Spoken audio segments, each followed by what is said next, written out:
And there is no one on this earth, my friends, who can stand and look at themselves in the mirror and say that they've never done anything wrong, that we've never sinned, that we've never hurt anyone, that we haven't gone against God. The Bible declares that when man looks at outward appearance, God sees a heart.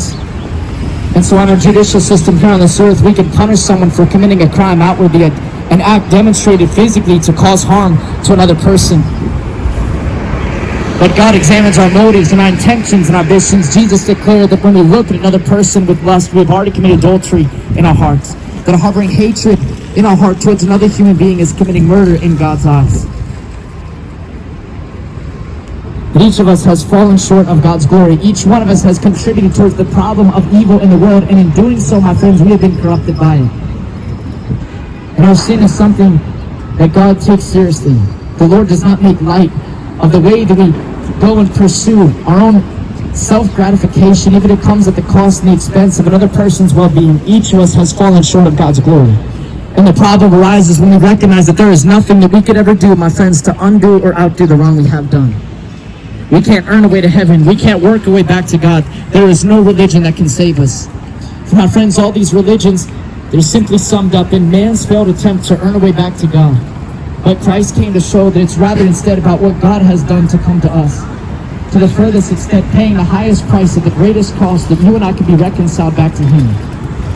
But His love stretches so deep and so vast and so high and wide for even the person that the world says is too far gone. So the Bible declares, my friends, that the Lord, He takes no pleasure in the one who shrinks back, and so it would be a disservice for me to only proclaim half the truth, to not herald the fullness of the gospel. And Jesus, He did talk about hell. He spoke about its eternality. It's a place of eternal fire, one He described as weeping and wailing and gnashing of teeth occurs there. And the Lord does not desire that any person would go there. My friends, we could see the heart of God when He had spoken that He takes no pleasure in the death of the wicked. Even the person that uses the very breath that God places in their lungs every single day to turn back and to curse His name, still God is not pleased in their passing. He desires no one would perish, but instead that all people would come to a knowledge of the truth and that we would be saved. My friends, He has done everything that He could possibly do to make that available to us without overriding our free will.